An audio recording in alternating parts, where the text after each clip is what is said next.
She believed that love could change a person. Despite the jealousy, the threats, and the constant control, Michaela Hall kept giving him one more chance. She dreamed of having a happy family. But one night, desperate screams shattered the silence of an ordinary home. Within minutes, police arrived at the scene and found a sight they would never forget. And the man they were searching for had already disappeared into the darkness, taking a small child with him. What happened that night?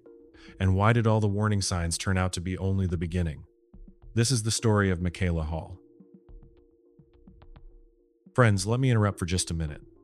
I'm really curious where my audience is watching from, so I'd love for you to tell me what city you're watching this video from and what time it is where you are. Thanks for watching, leave it in the comments, and I'll continue. Michaela Hall was born on February 7th, 1983, to her mother, Julie. Michaela was an only child, and she and her mother were inseparable. As a single mother, Julie worked tirelessly to give Michaela the best possible start in life, and they spent nearly all their time together. Michaela grew up to be a happy, confident young woman with a close circle of friends she loved spending time with. Later, she married a local man from Oxford, but the marriage eventually fell apart, and the couple separated. It was an incredibly difficult time for Michaela as she struggled to come to terms with the end of the relationship. One of Michaela and Julie's favorite things to do together was travel to Turkey. During one of those trips, Julie met a man named Mehmet Sahin. Mehmet said he knew the moment he met her that she was the woman for him. After they fell in love, the couple married in 2002, and Mehmet moved to the UK to live in Oxford with his wife and stepdaughter. In 2007, Michaela traveled to Turkey again. There, she met a waiter working at a resort hotel named Ensar Gal. The two quickly began a relationship, and she fell in love with him. Before long, she returned to Turkey to see him again. A few weeks after returning to the UK, Michaela discovered she was pregnant. She was determined to make the relationship work and couldn't wait for the birth of her child. The couple maintained a long-distance relationship, and every few months Michaela flew to Turkey to see Ensar.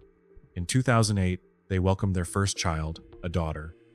Just a few weeks after giving birth, she learned she was pregnant again, and the following year the couple had a son. Motherhood meant everything to Michaela. One of her friends described her son and daughter as her right hand and left hand. Julie adored her grandchildren as well, and hardly ever took her eyes off them. After the children were born, Ensar's true nature began to emerge. He became extremely controlling and possessive. Whenever Michaela was in Turkey, he told her where she could and couldn't go, and what she could and couldn't do. Even after she returned to the UK, he continued trying to control her despite still being in Turkey. Michaela wanted her children to have a father in their lives, and she hoped he would move to the UK so they could finally be together and try to repair their relationship. As a working mother with 2 young children, Michaela lived a busy life and constantly struggled financially. Even so, she was determined to spend large amounts of money on flights to Turkey to see Ensar. Sometimes she brought the children with her, and other times she left them in Julie's care because Ensar didn't like sharing Michaela's attention with the kids. He took advantage of her kindness, and her financial situation became significantly worse because of it. She bought him gifts in the UK and shipped them to Turkey. According to people who knew the couple, while he was still living in Turkey, his relationship with Michaela meant very little to him. He continued having sexual relationships with other women. The violence in their relationship escalated when Michaela traveled to Turkey with the children to see him. Julie went with them and stayed at the hotel caring for her grandchildren. Michaela and Ensar returned early one morning, and an argument broke out between them in the kitchen. When he started raising his voice, Michaela told him to calm down because the children were asleep and she didn't want them to wake up. In response, Ensar raised his fist and swung at her. Julie stepped between them to stop him, but he shoved her aside and struck Michaela. Later, Julie told friends that when she looked into his eyes, she felt as though he wanted to kill her. She had been uneasy around him for a long time, and this incident only deepened her hatred of him. Despite everything, Michaela continued to hope that once he left Turkey and moved to the UK to live with her and the children, their relationship would improve. Instead, the problems only grew worse. Ensar had avoided mandatory military service in Turkey, and he wasn't allowed to move to the UK until he completed it. His visa had been suspended. Michaela spent a great deal of money trying to help him find different ways around the problem. Eventually, he agreed to complete his military service when it became clear it was the only way to obtain a visa, but that created new problems. He blamed Michaela for having to serve in the military, even though she had absolutely no control over the situation. In December 2010, while serving in the military, he suddenly ended their relationship without warning and for no apparent reason.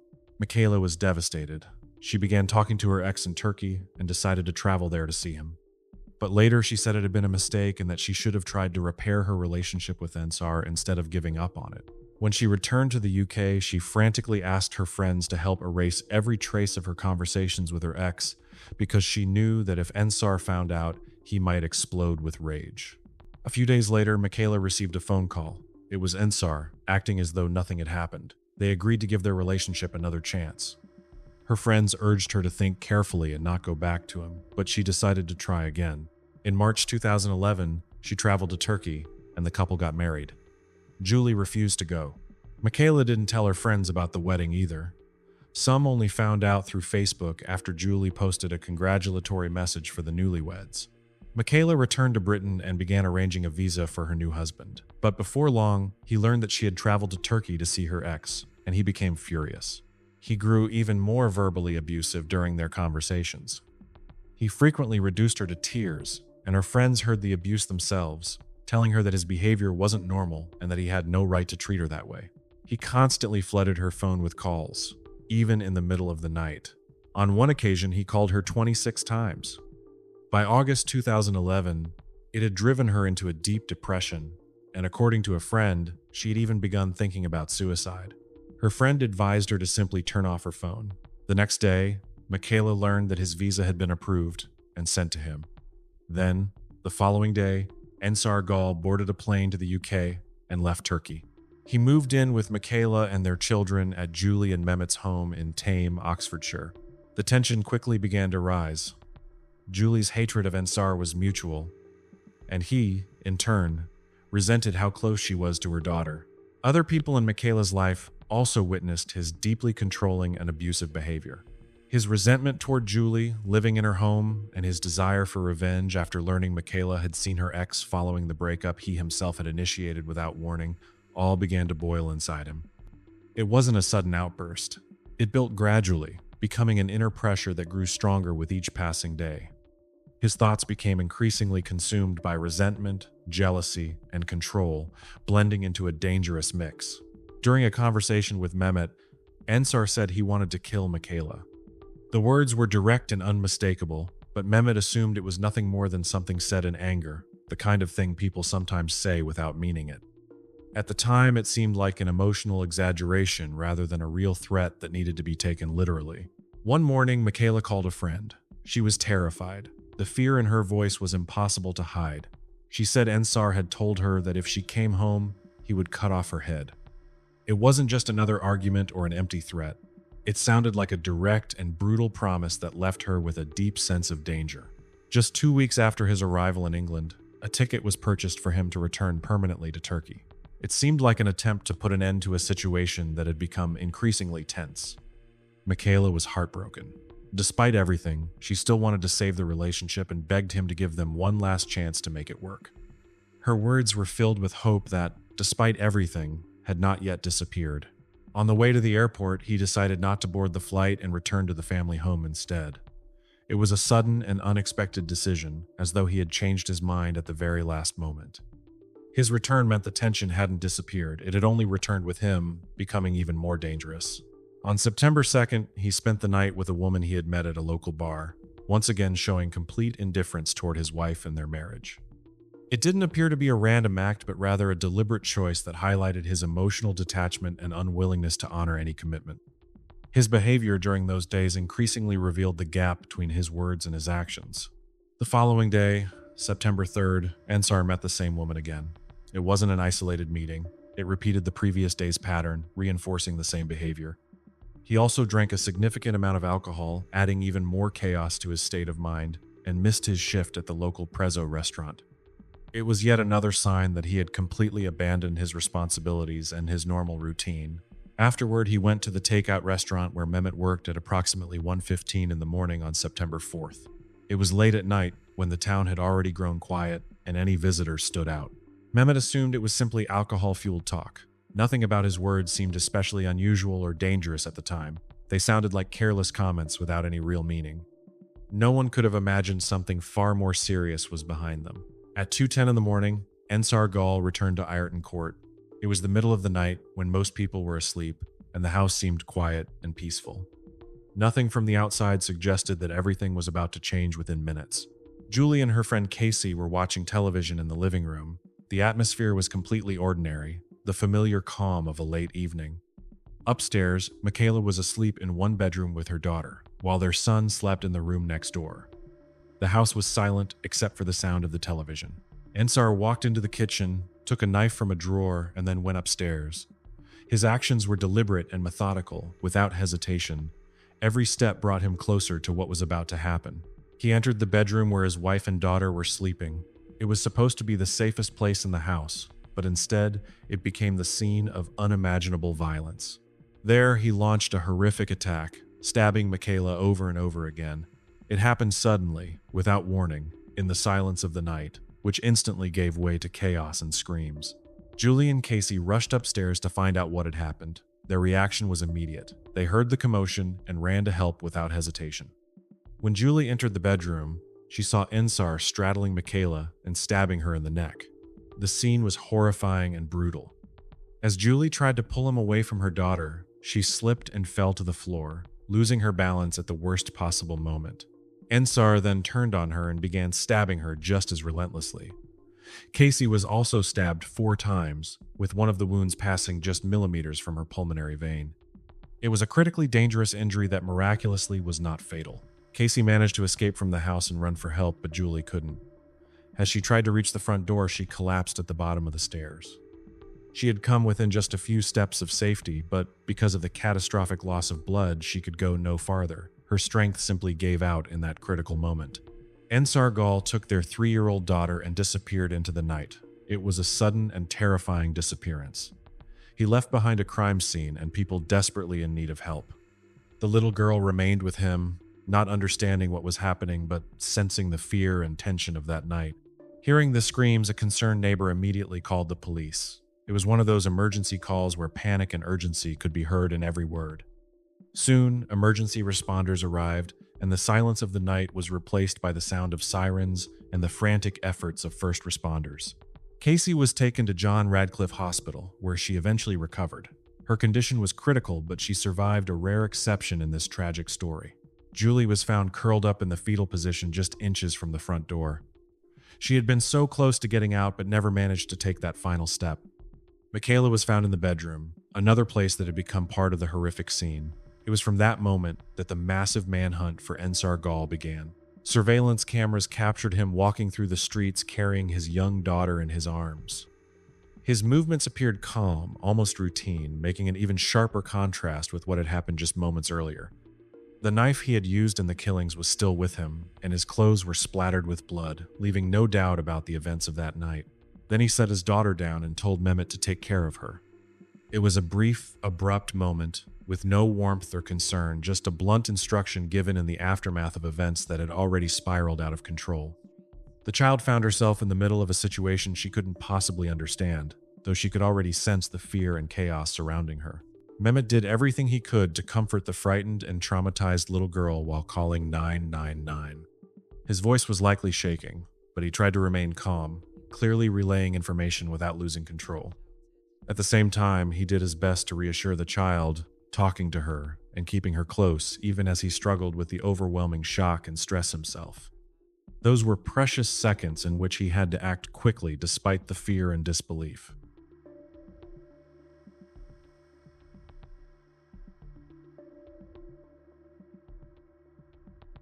As he wandered through the town, Ensar called his family in Turkey.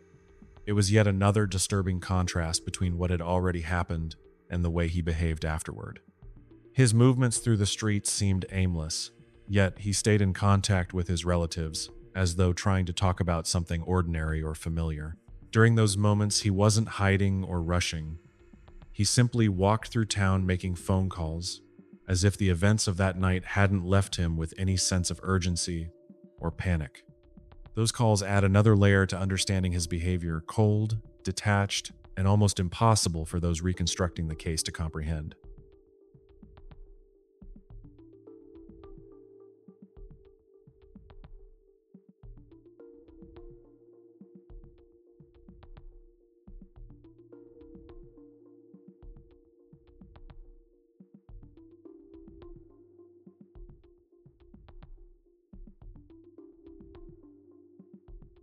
Surveillance footage also shows a man approaching him to ask for a lighter. It appears to be an ordinary everyday interaction that should have lasted only a few seconds.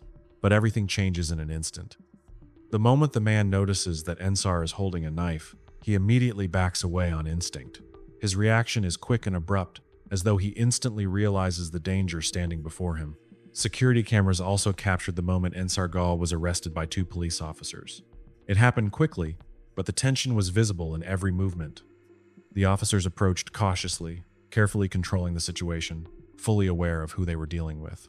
In that moment, everything depended on seconds and precise decisions. The senior investigating officer, Detective Inspector Joe Kidman, later praised the officers who arrested him, noting that they were unarmed and showed tremendous courage and composure.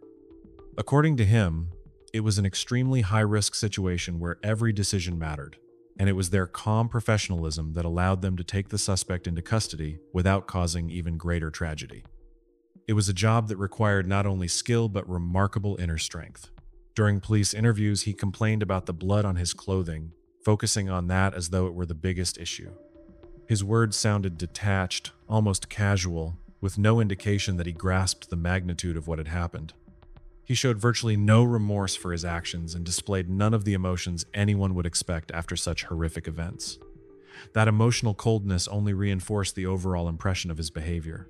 After the autopsies of Julie and Michaela, it was determined that most of the stab wounds were concentrated on their chests and necks, vital areas where the injuries caused massive, rapid blood loss.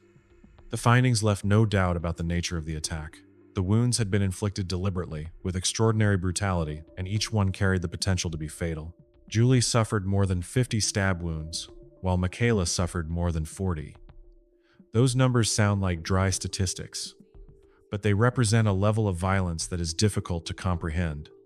The sheer number of wounds went far beyond anything that could be explained as an impulsive act, pointing instead to the prolonged and relentless nature of the attack. All of this happened in front of their 3-year-old daughter, who became the silent witness to something no child should ever see. At the same time, their 2-year-old son was in the next room, separated from the violence by nothing more than a wall. The realization of that makes the tragedy of that night even more devastating. Ensar Gal was charged with the murders of his wife and mother-in-law, as well as the attempted murder of Casey. The charges were clear and unequivocal, reflecting the full gravity of his actions. He was scheduled to appear before Oxford Magistrates' Court that same Tuesday, where the case would officially move forward through the justice system. At his first court appearance, he pleaded not guilty to every charge. The statement came despite the growing body of evidence and the circumstances that were steadily forming a clear and deeply disturbing picture of what had happened. In May 2012, the trial of Ensar Gal began. The atmosphere inside the courtroom was tense even before the proceedings started. Everyone understood that painful testimony and heartbreaking details lay ahead. For the family and loved ones, this wasn't just a trial. It meant reliving the worst night of their lives. His behavior shocked everyone. He was photographed entering the courthouse smiling at photographers. It wasn't a nervous smile or an attempt to hide fear. It appeared confident and unnaturally relaxed. He laughed and smiled while sitting in the defendant's seat, showing no remorse or regret for taking the lives of 2 people and destroying the lives of so many others. His behavior stood in stark contrast to the emotions of those sitting in the courtroom. He claimed he had been trapped in the marriage and that he didn't love Michaela, but his actions suggested otherwise. The evidence showed that he had consciously chosen to keep Michaela in his life, maintaining a relationship that he himself described as unbearable. That indicated he was benefiting from it in some way, and his actions were not those of a man with no choice. When it came time to testify about the events of the night of September 4th, he told the court that Julie had attacked him first and that he had acted in self-defense. His account sounded confident, but something about it felt unnatural. At one point, he even took a pen from his interpreter and made a stabbing motion, apparently trying to demonstrate his version of events. The judge immediately intervened and ordered him to return the pen, stopping the disturbing gesture that only heightened the tension in the courtroom. He also claimed he had been unhappy in the marriage and had been forced to marry Michaela. His words sounded like an attempt to justify his actions rather than accept responsibility. There was no remorse, only an effort to shift the blame. But the claim of self-defense could not withstand scrutiny. The number of stab wounds suffered by Michaela and Julie far exceeded anything that could reasonably be considered self-defense. Their injuries pointed not to protection, but to deliberate and brutal violence that continued well beyond any conceivable response to a threat. The police investigation and the prosecution completely dismantled his version of events. The crime scene, blood spatter analysis, and damage to the furniture told an entirely different story. Taken together, every piece of evidence pointed to one conclusion. He attacked Michaela and Julie, not the other way around. Every fact systematically undermined his claims. The families and loved ones of Michaela and Julie sat in the courtroom in tears as surveillance footage was played. The video showed him calmly walking through town with a knife in his hand, without any sign of urgency, as though nothing had happened. For them, those weren't simply recordings, they were the final moments before everything changed forever. Prosecutor Dafethe Enoch told the court that the marriage had been unhappy and that the situation had been made worse because Ensar missed Turkey. He acknowledged those circumstances but made one thing absolutely clear: none of them could excuse or explain his actions. He described what happened as a senseless slaughter, born of calculated and merciless violence. His words served as the prosecution's unmistakable conclusion. Richard Rock of South Central Ambulance Service also testified. He said he would never forget the look in Michaela's eyes, a look filled with pain and suffering. According to him, that expression would stay with him for the rest of his life as a permanent reminder of what he witnessed that night. Casey also testified, explaining that she and Julie rushed upstairs after hearing the commotion. She spoke quietly, but every word carried weight. She said that giving evidence in court had been the hardest thing she had ever endured, even harder than the memories she had tried so desperately to forget. On May 31st, 2012, the jury returned its verdict. Ensar Gall was found guilty of the attempted murder of Casey, as well as the murders of Julie and Michaela. The verdict marked the culmination of every hearing, every piece of evidence, and every testimony presented throughout the trial. He was sentenced to life in prison, 36 years for each murder, and 12 years for the attempted murder, with all sentences to be served concurrently. The numbers were delivered calmly and without emotion, but behind them lay shattered lives and irreversible loss. As the sentence was read, Ensar nodded and smiled. For the loved ones left behind, no sentence could ever feel sufficient. No number of years behind bars, no words spoken by the judge could ever compare to what had been taken from them. The emptiness left by that night could never be measured or calculated. It was a loss beyond numbers, beyond words, beyond anything a courtroom could repair. Mehmet said, "I met Julie when I was 23 years old, and I was incredibly fortunate to spend 12 years with the one true love of my life. I know she loved me just as deeply as I loved her." His words were composed, but beneath that composure was a profound, almost unbearable grief. Every sentence seemed to come with tremendous effort, as though he were reliving everything that had been destroyed. It wasn't simply a statement, it was the memory of a life that could never be restored. He also said he was grateful that the jury had not believed what was said about Julie during the trial, or accepted the version of her that the defense had tried to present by claiming she had somehow provoked the events. That mattered deeply to him. It was important that the truth about her remained untarnished and that her name was never used as part of someone else's excuse. After the verdict, Detective Inspector Joe Kidman said, "In trying to avoid responsibility for his crimes, Ensar Gall attempted to smear the character of the two women he murdered. That only added to the terrible suffering of the family, who attended court every day and listened to all the evidence." His words were clear and measured, serving as a final summary of everything that had happened. It wasn't an emotional speech, it was a statement of fact, backed by broken lives. Despite their pain, they showed tremendous dignity. It was a short sentence, but it carried far more than a simple observation. It reflected the silence inside the courtroom, the strain of every day of testimony, and the strength of the people who had been forced to face the man who destroyed their world. The scale of the devastation caused on the night of September 4th is difficult to comprehend. It wasn't only about the events of a single night, it was a ripple effect whose consequences reached far beyond it. Broken lives, shattered families, and futures forever divided into before and after. For those left behind, the pain is beyond words. It doesn't disappear with time. It doesn't fade or weaken enough to be ignored. It becomes part of every day, every thought, and every memory.